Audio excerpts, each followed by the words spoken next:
ജുഡീഷ്യറിയും അവർക്കുള്ള വിടുപണിയെടുക്കുകയും ചെയ്യുന്ന ഒരു സാഹചര്യത്തിൽ എത്തി നിൽക്കുമ്പോൾ ജോയിയെ ഓർമ്മിക്കുക എന്നത് വ്യക്തിപര ആ ഒരു അവസ്ഥയെ, ആ സ്ഥാനത്തെ, ബഹിഷ്കൃതരായി നിൽക്കേണ്ടി വരുന്നൊരവസ്ഥയെ അധകൃതരായി പരിഗണിക്കപ്പെട്ടിരുന്ന ഒരവസ്ഥ മാറുന്നതിനെ കുറിച്ച് വാദിച്ച ഒരു സമയമായിരുന്നു ഇത് എന്നും നാം ശ്രദ്ധിക്കേണ്ടതുണ്ട്. കൃത്യമായി പദ്ധതിയിട്ട് പ്ലാൻ ചെയ്ത് തന്നെ ഇതുവരെ നിരന്തരമായ സമരങ്ങളിലൂടെ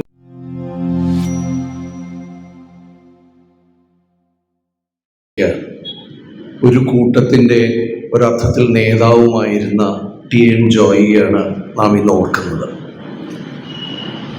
ആ ഓർമ്മയുടെ രാഷ്ട്രീയപരമായ സ്വഭാവം എന്നത്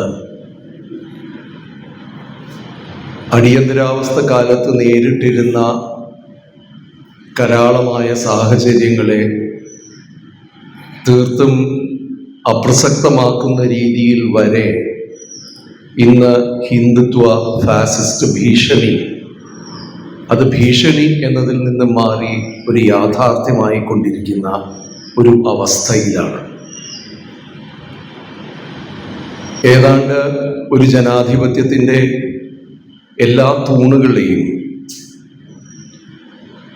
പൂർണ്ണമായി കവർന്നെടുക്കുന്ന രീതിയിലേക്കുള്ള അധികാര തേർവാഴ്ച, ഏറ്റവും ഒടുവിൽ ഇലക്ഷൻ കമ്മീഷൻ വരെ പൂർണ്ണമായി RSSനും BJPക്കും വിധേയമായി കഴിഞ്ഞിരിക്കുന്ന കാഴ്ചകൾ കാണുകയും നീതിന്യായ വ്യവസ്ഥയും ജുഡീഷ്യറിയും അവർക്കുള്ള വിടുപണിയെടുക്കുകയും ചെയ്യുന്ന ഒരു സാഹചര്യത്തിൽ എത്തി നിൽക്കുമ്പോൾ ജോയിയെ ഓർമ്മിക്കുക എന്നത് വ്യക്തിപരമായ ഒരു പ്രവൃത്തിയല്ല.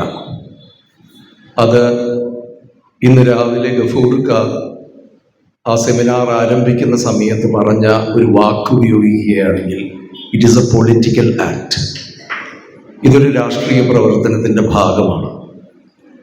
കാരണം നാം നിൽക്കുന്ന ഇടത്ത് തന്നെ നമ്മുടെ കാലിനടിയിലെ മണ്ണ് ഒലിച്ചു പോകുന്നത് പോലും നാം അറിയാത്ത രീതിയിൽ ഓരോ ദിവസവും ഈ പുതിയ യാഥാർത്ഥ്യത്തോട് സമരസപ്പെട്ടു പോവുകയോ അല്ലെങ്കിൽ വിധേയപ്പെട്ടു പോവുകയോ ചെയ്യുന്ന ഒരു സാഹചര്യത്തിൽ ജോയിയെ പോലെ ഒരാളെ, ടി.കെ. രാമചന്ദ്രനെ പോലെ ഒരാളെ ഒക്കെ ഓർക്കേണ്ടത് വളരെ പ്രധാനമായി മാറുന്നു.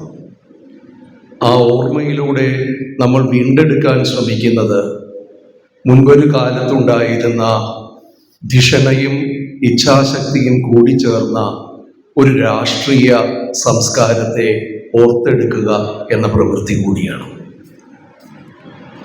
അതുകൊണ്ട് ജോയിയുടെ വളരെ ദീപ്തമായ ഓർമ്മകൾക്ക് മുന്നിൽ ശിരസ് നമിച്ചുകൊണ്ട്, അല്ലെങ്കിൽ ശിരസ് ഉയർത്തിപ്പിടിച്ചുകൊണ്ട് നമുക്ക് ഈ യോഗം തുടങ്ങാം. ഇന്ന് വളരെ പ്രസക്തമായ ഒരു പുസ്തകത്തിൻ്റെ പുനഃപ്രകാശനവും അതിനെ സംബന്ധിച്ചുള്ള പ്രകാശനം ഇവിടെ നടക്കും. അതിനെ സംബന്ധിച്ചുള്ള ചർച്ചയാണ് ഇന്ന് രാവിലെ തൊട്ട് വൈകുന്നേരം വരെ ഉണ്ടായിരുന്നത് ഒരു ചെറിയ സദസ്സിൻ്റെ മുന്നിൽ. 1934 പ്രസിദ്ധീകരിച്ച സ്വതന്ത്ര സമുദായം എന്ന ഇ. മാധവൻ രചിച്ച പുസ്തകം കേരളത്തിൻ്റെ തന്നെ സാമൂഹിക ചിന്തയിൽ, സാമൂഹിക പ്രസ്ഥാനങ്ങളുടെ ചിന്തയിൽ, നവോത്ഥാന ചരിത്രത്തിൽ തന്നെ വളരെ പ്രധാനപ്പെട്ട ഒരു രേഖയാണ്. 90 വർഷങ്ങൾക്ക് മുൻപ് രചിക്കപ്പെട്ട ആ കൃതി ഇന്ന് എന്തുകൊണ്ട് വീണ്ടും പ്രസക്തമാകുന്നു, അല്ലെങ്കിൽ എന്തുകൊണ്ട് അതെന്നും പ്രസക്തമായിരുന്നു, ഇനിയും പ്രസക്തമായിക്കൊണ്ടിരിക്കുന്നു എന്നത് ഒരു പക്ഷേ ആ പുസ്തകം ശ്രദ്ധയോടുകൂടി വായിക്കേണ്ട ഒരു സാധ്യതയാണ്, ആവശ്യകതയാണ് സൂചിപ്പിക്കുന്നത്. 30കളിൽ എഴുതപ്പെട്ട ആ കൃതി ഈഴവ സമുദായം അവരുടെ സാമൂഹിക ഉന്നമനത്തിനായി കൈക്കൊള്ളേണ്ട മാർഗങ്ങളെക്കുറിച്ച് തീവ്രമായ ചർച്ചകൾക്ക് തുടക്കമിടുകയാണ് ചെയ്യുന്നത്. ആ പുസ്തകത്തിൻ്റെ ഒരു ലഘു സംഗ്രഹം എന്ന നിലയ്ക്ക്, വായിച്ചിട്ടില്ലാത്തവർ ഉണ്ടാകാൻ സാധ്യതയുള്ള നിലയ്ക്ക് ഒരു ചെറു സംഗ്രഹം അധ്യക്ഷൻ എന്ന നിലയ്ക്ക് ഞാൻ പറയാം. കാരണം അതിന് പിന്നാലെ വരുന്നവർ അതിനെ സംബന്ധിക്കുന്ന കാര്യങ്ങൾ കൂടുതൽ വിശദമായി പറയുകയും ചെയ്യും. ഒരു നിലയ്ക്ക് ഈഴവരുടെ സാമൂഹിക പദവി ആ കാലഘട്ടത്തിൽ കേരളത്തിലെ ഈഴവ സമുദായം അനുഭവിച്ചിരുന്ന കടുത്ത സാമൂഹിക വിവേചനത്തെയും ഐക്യത്തെയും ആണ് ഈ പുസ്തകം ചർച്ചയാക്കുന്നത്. ആ ഒരു അവസ്ഥയെ, ആ സ്ഥാനത്തെ, ബഹിഷ്കൃതരായി നിൽക്കേണ്ടി വരുന്നൊരവസ്ഥയെ, അധകൃതരായി പരിഗണിക്കപ്പെട്ടിരുന്ന ഒരവസ്ഥയെ ഈ പുസ്തകം അതിനിശിതമായി വിമർശിക്കുന്നു. അന്നത്തെ ബ്രാഹ്മണ മേധാവിത്വമുള്ള ഹൈന്ദവ സാമൂഹിക വ്യവസ്ഥയിൽ ഒരിക്കലും തങ്ങൾക്ക് നീതി ലഭിക്കുന്നില്ല എന്നും നീതി ലഭിക്കുകയില്ല എന്നും താഴ്ന്ന ജാതിയായി കണക്കാക്കപ്പെടുന്നതിനാൽ എല്ലാ പൗരാവകാശങ്ങളും നിഷേധിക്കപ്പെടുന്നുവെന്നും അദ്ദേഹം ഈ പുസ്തകത്തിൽ വാദിക്കുന്നു. ഹൈന്ദവ മതവുമായുള്ള ബന്ധമാണ് അടിസ്ഥാനപരമായി ഈഴവ സമുദായത്തെ ഏറ്റവും മ്ലേച്ഛമായ ഈ ഒരു സാഹചര്യത്തിലേക്ക്, ദുഃഖകരമായ ഈ ഒരു സാഹചര്യത്തിലേക്ക് തള്ളിവിട്ടത് എന്നാണ് പുസ്തകത്തിലെ പ്രധാനപ്പെട്ട വാദങ്ങളിലൊന്ന്. ഈഴവർ ഹൈന്ദവ മതം ഉപേക്ഷിക്കണം എന്നും ഹൈന്ദവ ജാതി വ്യവസ്ഥ നിലനിൽക്കുന്നിടത്തോളം കാലം ഈഴവർക്ക് സമത്വവും നീതിയും ലഭിക്കുകയില്ല എന്നും അദ്ദേഹം തീർത്തു പറയുന്നു. അദ്ദേഹത്തിൻ്റെ വീക്ഷണത്തിൽ ഹൈന്ദവ സമൂഹം ഈഴവരെ ഉൾക്കൊള്ളാൻ തയ്യാറല്ല. അതിനാൽ സ്വന്തം അഭിമാനം സംരക്ഷിക്കാൻ സമുദായം ആ മതത്തിൽ നിന്നും പുറത്തു വരണം. അടിസ്ഥാനപരമായി ഹിന്ദു എന്ന് വിവക്ഷിക്കപ്പെടുന്ന ഒരു സമുദായം ഒരർത്ഥത്തിൽ ബ്രാഹ്മണ മതത്തിൻ്റെ ചുവട് പിടിച്ചുകൊണ്ട് നിർമ്മിക്കപ്പെട്ട ആ സമുദായത്തിൽ ബ്രാഹ്മണർക്ക് അധികാരവും സ്വത്തും അനുഷ്ഠാനപരമായ മേൽക്കോയ്മയും ഭൂമി ഉടമസ്ഥാവകാശവും എല്ലാം ബ്രാഹ്മണരിൽ അല്ലെങ്കിൽ ബ്രാഹ്മണരുമായി ബന്ധപ്പെട്ട സമുദായങ്ങളിൽ ഒതുങ്ങി നിൽക്കുകയും മറ്റുള്ളവരെ ഇതിനകത്തേക്ക് ഉൾക്കൊള്ളിക്കുമ്പോൾ തന്നെ, ഹിന്ദു എന്ന നാമധേയം നൽകുമ്പോൾ തന്നെ യഥാർത്ഥത്തിൽ അവർ ആ സമുദായത്തിന് പുറത്തു നിർത്തപ്പെടുകയും ചെയ്യുന്ന ഈ ഒരു സാഹചര്യത്തെ ഒരർത്ഥത്തിൽ ഉള്ളിലാക്കലും എന്നാൽ ബഹിഷ്കരിക്കലും അല്ലെങ്കിൽ അധകൃതരായി പരിഗണിക്കുകയും ചെയ്യുന്ന ഈ ഒരു സിസ്റ്റം, ഈ ഒരു സമ്പ്രദായം സ്വന്തം അഭിമാനം രക്ഷിക്കുവാൻ ഒരു സമുദായത്തിനും സാധ്യമല്ലാത്ത ഒരു നിലയിലേക്ക് എത്തിക്കുന്നു എന്ന് ശ്രീ ഇ മാധവൻ ഇതിൽ പറയുന്നു. സ്വതന്ത്ര സമുദായം എന്ന ആശയം, ഈ ശീർഷകം സ്വതന്ത്ര സമുദായം എന്നാണ്. ആ ആശയം യഥാർത്ഥത്തിൽ അതുകൊണ്ട് ഉദ്ദേശിക്കുന്നത് ഏതെങ്കിലും ഒരു മതത്തിൽ നിന്ന് മറ്റൊരു മതത്തിലേക്ക് പോവുക എന്നതിൽ മാറി, അല്ലെങ്കിൽ അത്തരമൊരു ചിന്തയിൽ നിന്നും ചിന്ത ഉപേക്ഷിച്ചുകൊണ്ട് ഒരു മതത്തിലും ചേരാതെ, പുതിയ ഒരു മതവും സ്വീകരിക്കാതെ ഈഴവർ ഒരു സ്വതന്ത്രമായ സാമൂഹിക കൂട്ടായ്മയായി നിലനിൽക്കണം, ഒരു കമ്മ്യൂണിറ്റി ആയി നിലനിൽക്കണം എന്നാണ് ഈ പുസ്തകത്തിൻ്റെ ഏറ്റവും ശീർഷകം തൊട്ട് ഉടനീളം വരുന്ന ഇതിലെ പ്രധാനപ്പെട്ട ആശയങ്ങളിലൊന്ന്. റിലിജിയൻ ലെസ് കമ്മ്യൂണിറ്റി എന്ന ഒരു സങ്കല്പം, മതമില്ലാത്ത ഒരു സമുദായം എന്ന ആ ആശയം മുന്നോട്ട് വയ്ക്കുമ്പോൾ ജാതി, മതം, ദൈവം എന്നിവയെല്ലാം തന്നെ മനുഷ്യനെ ഭിന്നിപ്പിക്കുവാനും മനുഷ്യരിൽ ശ്രേണികൾ സൃഷ്ടിച്ച് അതിനകത്ത് കൃത്യമായ ചൂഷണവും അധകൃതത്വവും ഉണ്ടാക്കിയെടുക്കുവാനുള്ള സങ്കേതങ്ങളാണ് അവയെന്നും ഉപകരണങ്ങളാണെന്നും അദ്ദേഹം കരുതി. ഇവയിൽ നിന്ന് മുക്തമായ ഒരു സമൂഹം കെട്ടിപ്പടുക്കണം എന്നും അദ്ദേഹം വാദിച്ചു. ഒരു നിലയ്ക്ക് ഇതൊരു രാഷ്ട്രീയ സാമൂഹിക പ്രഖ്യാപനമായിട്ടാണ് അദ്ദേഹം കണ്ടത്. തങ്ങളുടെ പൗരാവകാശങ്ങൾ നേടിയെടുക്കുന്നതിനും ജാതി വിവേചനം ഇല്ലാതാക്കുന്നതിനും ഈ സ്വതന്ത്ര നിലപാട് അനിവാര്യമാണ് എന്നാണ് അദ്ദേഹത്തിൻ്റെ വിശ്വാസമായിരുന്നത്. അവിടെ ശ്രദ്ധിക്കേണ്ട കാര്യം, ഈഴവ സമുദായത്തെക്കുറിച്ചാണ് ഇദ്ദേഹം ഇത് എഴുതുന്നത് എന്നുണ്ടെങ്കിലും കൃത്യമായി ഈഴവ സമുദായം എന്നതിലപ്പുറം പോകും വിധം അധകൃതരായ എല്ലാ സമുദായക്കാരെയും കീഴാളരായി പരിഗണിച്ചിരുന്ന, പൗരാവകാശങ്ങൾ നിഷേധിക്കപ്പെട്ടിരുന്ന എല്ലാ സമുദായങ്ങളെ സംബന്ധിച്ചും ഇത് ബാധകമാണ് എന്ന ധ്വനി ഈ പുസ്തകത്തിൽ ഉടനീളം നിൽക്കുന്നുണ്ട്. ഈഴവ സമുദായത്തിലെ ഒരു വിഭാഗം നേതാക്കൾ ആ കാലത്ത്, പ്രത്യേകിച്ച് CV കുഞ്ഞിരാമൻ, C കൃഷ്ണൻ തുടങ്ങിയവർ ബുദ്ധമതത്തിലേക്കോ ക്രിസ്തു മതത്തിലേക്കോ മതം മാറുന്നതിനെ കുറിച്ച് വാദിച്ച ഒരു സമയമായിരുന്നു ഇത് എന്നും നാം ശ്രദ്ധിക്കേണ്ടതുണ്ട്. മാധവൻ ആ ആശയങ്ങളെ അതിശക്തമായി എതിർക്കുക മാത്രമല്ല, പുതിയൊരു മതം സ്വീകരിക്കുന്നത് നിലവിലെ പ്രശ്നത്തിന് ശാശ്വത പരിഹാരമല്ലെന്നും മറിച്ച് മതപരമായ അടിമത്തം മറ്റൊരു രൂപത്തിൽ തുടരുന്നതിന് തുല്യമാണെന്നും അദ്ദേഹം അഭിപ്രായപ്പെടുന്നുണ്ട്. അതുകൊണ്ടാണ് അദ്ദേഹം മതം മാറ്റത്തിന് പകരം സ്വതന്ത്ര സമുദായം എന്ന ബദൽ മാർഗം നിർദ്ദേശിച്ചത്.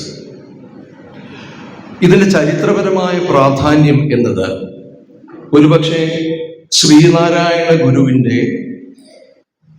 ഈഴവ സമുദായത്തെ അല്ലെങ്കിൽ അതിൻ്റെ ഭാവിയെക്കുറിച്ച് അദ്ദേഹത്തിനും അദ്ദേഹത്തിൻ്റെ ശിഷ്യർക്കും അനുയായികൾക്കും തമ്മിൽ നടന്ന മതപരിവർത്തന വാദഗതിയുടെ ഡിബേറ്റ്, അതിൻ്റെ ഒരു ഡിബേറ്റ് ആയിട്ട് നടന്ന ആ ചർച്ചയുടെ ഒരു കേന്ദ്ര ബിന്ദുവായി ഈ പുസ്തകത്തെ പരിഗണിക്കേണ്ടി വരും. ഹൈന്ദവ സമൂഹത്തിലെ പരിഷ്കരണങ്ങൾക്ക് വേണ്ടി കാത്തു നിൽക്കാതെ സ്വന്തമായി ഒരു സാമൂഹിക പാത തിരഞ്ഞെടുക്കാൻ ഒരു സമുദായത്തോട് ആഹ്വാനം ചെയ്യുന്ന കേരളത്തിലെ ആദ്യ തീവ്ര ഗ്രന്ഥങ്ങളിൽ ഒന്നാണ് സ്വതന്ത്ര സമുദായം. ആ നിലയ്ക്ക് മറ്റൊരു നിലയ്ക്ക് ശ്രീനാരായണീയ ദർശനത്തിന്റെ കൃത്യമായൊരു വ്യാഖ്യാനം കൂടിയാണ് ഈ പുസ്തകം എന്ന് പറയേണ്ടി വരും. ഗുരുവിൻ്റെ ഒരു ജാതി എന്ന ദർശനത്തെ, ജാതി ഒന്നേയുള്ളൂ, അത് മനുഷ്യൻ എന്ന ജാതി മാത്രം എന്ന് പറയുന്ന ആ ഒരു ദർശനത്തെ ഏതെങ്കിലും ഒരു മതത്തിന്റെ ചട്ടക്കൂടിൽ ഒതുക്കാതെ മതരഹിതമായ ഒരു സാമൂഹിക ഐകീകരണമായി ഈ മാധവൻ വ്യാഖ്യാനിക്കുന്നു. ആ അർത്ഥത്തിൽ ഇന്ന് അത് പ്രധാനമായി തീരുന്നത് ഒരു നിലയ്ക്ക് ബ്രാഹ്മണികമായിട്ടുള്ള ഒരു മൂല്യവ്യവസ്ഥയ്ക്കകത്ത് അതിൻ്റെ അധികാരത്തിൻ്റെ സ്വഭാവങ്ങൾ നിലനിർത്തിക്കൊണ്ട് ഒരു ഹിന്ദു സമുദായം വികസിച്ചു വന്നപ്പോൾ ഇന്ന് അത് ഒരു ഹിന്ദുത്വയുടെ രൂപമാതൃകകളിലേക്ക് മാറിക്കഴിഞ്ഞിരിക്കുമ്പോൾ 1934 ഈ മാധവൻ ഈ ഗ്രന്ഥം രചിക്കുന്നത് എന്നുണ്ടെങ്കിൽ 1924 RSS രൂപീകരിക്കപ്പെടുന്നത്. ഇന്ന് 100 വർഷം തികയുന്നു. ഈ 100 വർഷം തികയുന്ന ഒരു പരിതോവസ്ഥയിൽ അന്ന് മാധവൻ കണ്ട ഒരു ഭാവിയെക്കുറിച്ച് ഇന്ന് ആ സമുദായം എത്തിത്തീർന്നിരിക്കുന്ന, അല്ലെങ്കിൽ അതിന് സമാനമായ മറ്റു സമുദായങ്ങൾ എത്തിത്തീർന്നിരിക്കുന്ന സാഹചര്യം എന്ത് എന്ന ഒരു കാഴ്ചയിലൂടെ തന്നെ ഈ പുസ്തകത്തിന്റെ പ്രാധാന്യം കാണേണ്ടി വരും. ഒരു നിലയ്ക്ക് കൃത്യമായ യുക്തിചിന്തയിൽ അധിഷ്ഠിതമായി അന്ധവിശ്വാസങ്ങൾക്കോ ദൈവവിശ്വാസത്തിനോ കീഴ്പ്പെടാതെ ആധുനികമായ ഒരു യുക്തിബോധത്തോടു കൂടി ജീവിക്കുക, മനുഷ്യനായി ജീവിക്കുക എന്നൊരു മാനുഷിക ബോധം തന്നെയാണ് ഹ്യൂമനിസ്റ്റ് തോട്ട് എന്ന് പറയുകയാണെങ്കിൽ അത്തരമൊരു മാനുഷിക ബോധം തന്നെയാണ് ഈ പുസ്തകത്തിൽ ഉടനീളം നിൽക്കുന്നത്. ഇന്നത്തെ സാഹചര്യം പറയുകയാണെങ്കിൽ ചെറിയ ചില സൂചനകൾ മാത്രം ഞാൻ ഒന്ന് പറയാം. കാരണം ഈ 90 വർഷങ്ങൾ കൊണ്ട് എന്താണ് നമ്മുടെ ദളിത വിഭാഗങ്ങളിലെയും OBC വിഭാഗങ്ങളിലെയും ആളുകളുടെ സ്ഥിതി എന്നത് സൂക്ഷ്മമായ പരിശോധനയ്ക്ക് വിധേയമാക്കുകയാണെങ്കിൽ ഇവിടെ സംവരണമുണ്ട്, സംവരണം കൊണ്ട് പ്രയോജനം ലഭിക്കുന്നു, ആ പ്രയോജനം അമിതമായി ലഭിക്കുന്നു എന്നെല്ലാമുള്ള ആരോപണങ്ങൾ നിൽക്കുമ്പോഴും ഇന്നും അതേ ഇന്ത്യയുടെ ഏറ്റവും പ്രധാനപ്പെട്ട തൊഴിൽ മേഖലകളിൽ ജനസംഖ്യയ്ക്ക് ആനുപാതികമായ യാതൊരു പ്രാതിനിധ്യവും ഈ സമുദായങ്ങൾക്കൊന്നും ഇതുവരെ ലഭിച്ചിട്ടില്ല എന്നതാണ് വാസ്തവം.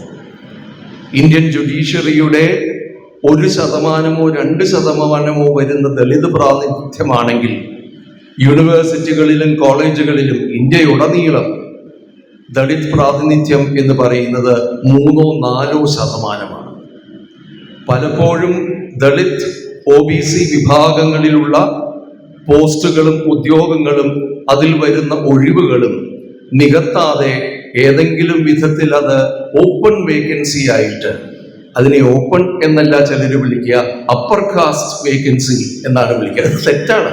അപ്പർ കാസ്റ്റ് വേക്കൻസി ആയിട്ട് പരിഗണിച്ചുകൊണ്ട് മാറ്റിയെടുക്കുന്ന സമ്പ്രദായം നോർത്ത് ഇന്ത്യയിൽ, വടക്കേ ഇന്ത്യയിൽ തുടർച്ചയായി നടന്നുകൊണ്ടിരിക്കുന്നു. ഇതേപോലെ ബഹിഷ്കരണവും പുറത്താക്കലും പാർശ്വവൽക്കരണവും മുഖം മാറിക്കൊണ്ട് പഴയ രീതിയിലല്ല എന്നുണ്ടെങ്കിലും മുഖം മാറിക്കൊണ്ട് തുടരുമ്പോൾ തന്നെ ഈ അടുത്ത കാലത്തായി 30കളിലും 20കളിലും ഉണ്ടായിരുന്ന അതിഭീകരമായിട്ടുള്ള ആക്രമണോത്സുകമായിട്ടുള്ള സമീപനങ്ങൾ വീണ്ടും പുനരവതരിക്കുന്നത് ഹിന്ദുത്വയുടെ അല്ലെങ്കിൽ ഹിന്ദുത്വവാദികളുടെ അവരുടെ രാഷ്ട്രീയ പ്രയോഗത്തിന്റെ ഭാഗമായി തന്നെ നമുക്ക് കാണാനും കഴിയുന്നുണ്ട്. 1-2 ചെറിയ ഉദാഹരണങ്ങൾ മാത്രം സൂചിപ്പിക്കാം എന്ന് തോന്നുന്നു. ഞാൻ വിദ്യാഭ്യാസത്തിന്റെ മേഖലയിലായതുകൊണ്ട് ആ ഒരു മേഖലയിലെ ചില വസ്തുതകൾ മാത്രം സൂചിപ്പിക്കാം. 22-23 യൂണിയൻ ബജറ്റില് Maulana Azad education foundation MEF എന്ന് പറയുന്നത്, അത് Muslims, Christians, Sikhs, Buddhist, Parsees, Jains എന്നിവർക്ക് വേണ്ടിയുള്ള സാമ്പത്തിക സഹായം നൽകുന്ന വിദ്യാഭ്യാസത്തിനായി, ഉപരിവിദ്യാഭ്യാസത്തിനായും പ്രാഥമിക വിദ്യാഭ്യാസത്തിനുമായുള്ള സാമ്പത്തിക സഹായം നൽകുന്ന മൗലാന ആസാദ് എഡ്യൂക്കേഷൻ ഫൗണ്ടേഷന്റെ ഫണ്ടുകളിൽ ചെറിയ ഒരു കട്ടുണ്ടായി, കുറയ്ക്കലുണ്ടായി. 99% കുറച്ചു. അത് മുമ്പത്തെ വർഷം 90 കോടിയായിരുന്നു എന്നുണ്ടെങ്കിൽ ആ വർഷം അത് കേവലം 1 ലക്ഷം രൂപയായിട്ട് ചുരുക്കി. തൊട്ടു പിന്നാലെ മൗലാന ആസാദ് ഫൗണ്ടേഷൻ പൂട്ടുകയും അതിൻ്റെ ആസ്തിയായി നിന്നിരുന്ന ഏതാണ്ട് 600 ചില്ലാനം കോടിയോളം രൂപ കേന്ദ്ര ഫണ്ടിലേക്ക്, കേന്ദ്ര അക്കൗണ്ടിലേക്ക് തിരിച്ചടയ്ക്കാൻ ആവശ്യപ്പെടുകയും ചെയ്തു. SC/ST വിദ്യാർത്ഥികൾക്കായുള്ള നാഷണൽ ഫെലോഷിപ്പ് 240 കോടി രൂപയുണ്ടായിരുന്നു 21-22. അത് 24 റിവൈസ്ഡ് ബഡ്ജറ്റ് പ്രകാരം 0.02 കോടിയായി. അതായത് അവിടെയും 99.99% അവിടെ കുറച്ചിരിക്കുന്നു. നാഷണൽ ടെസ്റ്റിംഗ് ഏജൻസി ആദ്യം ഇത് പ്രധാനമായും നാഷണൽ ഫെലോഷിപ്പ് ഫോർ SC/STക്ക് വേണ്ടി കൊടുക്കേണ്ട ഫെലോഷിപ്പ് 865 സ്കോളർമാരെയാണ് മാർച്ച് 2025 വളരെ അടുത്ത് ലിസ്റ്റായിട്ട് പുറത്തിറക്കിയത്. പക്ഷേ തൊട്ടു പിന്നാലെ ഒരു പരിഷ്കരിച്ച ലിസ്റ്റ് ഇറക്കി. അതിൽ 487 പേർക്ക് മാത്രമേ ഇടം കൊടുത്തിട്ടുണ്ടായിരുന്നുള്ളൂ. നാഷണൽ ഓവർസീസ് സ്കോളർഷിപ്പ് സ്കീം പുറമെ ദളിത് വിദ്യാർത്ഥികൾക്കും ആദിവാസി വിദ്യാർത്ഥികൾക്കും OBC വിദ്യാർത്ഥികൾക്കും പുറമെ പഠിക്കാനുള്ള ആ ഒരു സ്കീമിൽ 6 കോടി ഉണ്ടായിരുന്നത് 0.01 കോടിയായിട്ട് അത് ചുരുക്കി 2025. അവിടെയും അതേ ഏതാണ്ട് 90% കിഴിവ്. 2022 union ministry of social justice and empowerment ഇന്ത്യയെ സംബന്ധിക്കുന്നതും ഹ്യൂമാനിറ്റീസും സോഷ്യൽ സയൻസസും മാനവിക സാമൂഹ്യ ശാസ്ത്ര വിഷയങ്ങളിലുള്ള ഗവേഷണത്തിനോ പഠനത്തിനോ ഓവർസീസ് സ്കോളർഷിപ്പ് മേടിച്ച് പുറത്തേക്ക് പോകേണ്ടതില്ല, ശാസ്ത്ര വിഷയങ്ങളിൽ മാത്രം മതി, ബാക്കിയുള്ളവർ ഇവിടെ തന്നെ ഗവേഷണം നടത്തിയാൽ മതി എന്നൊരു തിട്ടൂരവും ഇറക്കലുണ്ടായി. പ്രീ മെട്രിക് സ്കോളർഷിപ്പ്, അത് എല്ലാ ന്യൂനപക്ഷ വിഭാഗങ്ങൾക്കുമുള്ള പ്രീ മെട്രിക് സ്കോളർഷിപ്പ് 72.4% കുറച്ച് 90 കോടിയിൽ നിന്നും അത് 326 കോടിയിൽ നിന്നും 90 കോടിയായിട്ട് ഇത് കുറച്ചു. എനിക്കിത് തുടരാം. ഇനിയും അനവധി ഇത്തരം കണക്കുകൾ ഇതിന്റെ പിന്നാലെ വരുന്നു. Doctor Ambedkar scheme of interest subsidy on educational loan for overseas students, for OBC and OEC students, അത് 56.66% കുറച്ചു.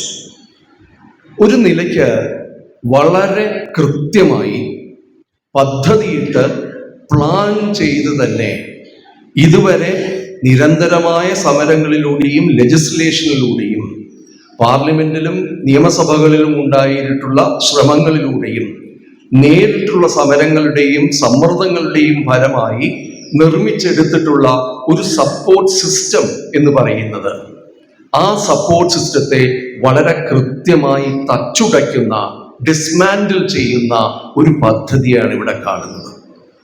ഞാനിത് ഇത്രയും വിസ്തരിച്ച് പറയാനുള്ള കാര്യം, യഥാർത്ഥത്തിൽ ഹിന്ദുത്വ അധകൃത വർഗക്കാർ എന്ന് വിശേഷിപ്പിക്കുന്നവരെ, ദളിത് വിഭാഗങ്ങളെ, OBCകളെ, തങ്ങളുടെ വിഭാഗത്തിൽപ്പെട്ടവരെ തങ്ങളുടെ കൈകളിലേക്ക് സ്വീകരിക്കുന്നു, taking them into the fold എന്ന് വലിയ വാക്യങ്ങൾ പറയുമ്പോഴും, നേരത്തെ ഗോപികൃഷ്ണൻ പറഞ്ഞ പോലെ ഒരു ആദിവാസി സ്ത്രീ പ്രസിഡന്റ് ആവുകയും ഒരു OBC പുരുഷൻ പ്രധാനമന്ത്രിയാവുകയും ഒക്കെ ചെയ്യുമ്പോഴും യഥാർത്ഥത്തിൽ നടക്കുന്നത് ഇവിടെ ഇത്രയും കാലം കൊണ്ട് ഉണ്ടാക്കിയെടുത്തിട്ടുള്ള അനവധി തലമുറകളുടെ ശ്രമഫലമായി, നവോത്ഥാനത്തിൻ്റെയും ഒക്കെ ഫലങ്ങളായി ഇവിടെ ഉണ്ടാക്കിയിട്ടുള്ള ചെറിയ പിന്തുണകൾ പോലും, ചെറിയ ഘടനകൾ പോലും ഇല്ലാതാക്കിക്കൊണ്ടിരിക്കുന്ന ഒരവസ്ഥയാണ്.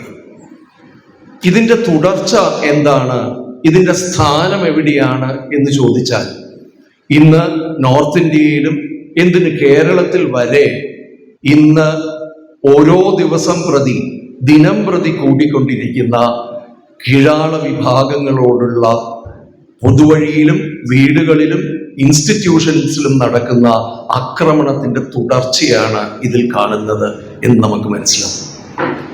ഇവിടെയാണ് ഈ പുസ്തകം പ്രസക്തമാകുന്നത്. ഇനിയും ഇത്തരത്തിലുള്ള ഒരു ഹിന്ദു മത ഘടനയ്ക്കകത്ത് ജാതി വ്യവസ്ഥ എന്നത് പുതിയ രൂപങ്ങൾ കൈയാളുന്ന ഒരവസ്ഥയിൽ, ബ്രാഹ്മണ്യം എന്നത് പേര് മാറുമ്പോഴും അതിൻ്റെ ഘടനകൾ തുടരുന്ന ഒരവസ്ഥയിൽ, പഴയ ബ്രാഹ്മണർക്ക് പകരം പുതിയ ബ്രാഹ്മണർ ഉണ്ടായിക്കൊണ്ടിരിക്കുന്ന അവസ്ഥയിൽ, ഈ പുസ്തകം എന്നത് ഇത്തരമൊരു ഘടനയിൽ നിന്ന് പുറത്തു പോകുക എന്ന് വാദിക്കുന്ന, സ്വയം നിലനിൽപ്പ് ഉറപ്പുവരുത്തുന്ന, സ്വന്തം കാലിൽ നിൽക്കുന്ന ഇത്തരത്തിലുള്ളൊരു വിശ്വാസ പ്രമാണത്തെയോ ഇത്തരത്തിലുള്ള ഒരു ഒരു ഒരു ഒരു കാഴ്ചപ്പാടിനെയോ അതിൻ്റെ ഗ്രന്ഥങ്ങളെയോ അതിൻ്റെ സമീപനങ്ങളെയോ പൂർണ്ണമായി നിരാകരിച്ചുകൊണ്ട് മറ്റൊരു സ്ഥാനം പൗരർ എന്നുള്ള നിലയ്ക്ക് ജനാധിപത്യപരമായ ഒരു സമൂഹത്തിൽ എല്ലാവർക്കും സമത്വവും സാഹോദര്യവുമുള്ള ഒരു സാഹചര്യം സൃഷ്ടിക്കുന്നതിനായി ഇതിൽ നിന്നും പുറത്തു പോകുക എന്ന് പറയുന്ന ഒരു സാധ്യത വയ്ക്കുന്ന ഈ പുസ്തകം ഇതുകൊണ്ടാണ് ഇന്ന് പ്രസക്തമാകുന്നത്. ഈഴവർക്ക് മാത്രമല്ല, ഒരുപക്ഷെ ഈഴവരെ പോലെ തന്നെ മറ്റു പല സമുദായങ്ങൾക്കും ഇത് പ്രസക്തമാകുമ്പോഴും ഒരു കാര്യം ഇന്ന് ആലോചിക്കേണ്ടതുണ്ട്. കാരണം നോർത്ത് ഇന്ത്യയിലും മധ്യ ഇന്ത്യയിലുമൊക്കെ ഇന്നും പഴയ ബ്രാഹ്മണ സമുദായങ്ങളുടെ അധികാരം വലിയ വ്യത്യാസങ്ങളില്ലാതെ തുടരുമ്പോഴും കേരളത്തിൽ അതല്ല എന്നും, പലപ്പോഴും ബ്രാഹ്മണ സമുദായങ്ങളുടെ മുൻപുള്ള അനുഷ്ഠാനപരമായ അധികാരങ്ങളും ഭൂസ്വത്തിന് പോലുള്ള അധികാരങ്ങളും കുറഞ്ഞു വന്നൊരു സാഹചര്യത്തിൽ ഇന്ന് ഒരുപക്ഷെ ആ ഒരു അധികാര സ്ഥാനത്തിലേക്ക് ഉദ്യോഗങ്ങളിലൂടെയും അധികാരത്തിന്റെ പങ്കുപറ്റിയും പലതരത്തിലുള്ള മുന്നോട്ട് പോക്കിലൂടെയും ഏറ്റവും കൂടുതൽ ബ്രാഹ്മണിക സ്വഭാവം കൈയാളുന്നത് ഒന്ന് നായർ സമുദായവും മറ്റു ഈഴവ സമുദായവുമാണ് എന്ന് പറയുന്ന ഒരു സാഹചര്യത്തിൽ ഈ പുസ്തകത്തിന്റെ പ്രസക്തി പിന്നെയും വർദ്ധിക്കുന്നു. ഞാൻ ദീർഘിപ്പിക്കുന്നില്ല. അധ്യക്ഷൻ എന്നുള്ള നിലയ്ക്ക് ഈ പുസ്തകത്തെ പരിചയപ്പെടുത്തുക എന്ന് മാത്രമാണ് എൻ്റെ കർത്തവ്യമായിട്ടുള്ളത്.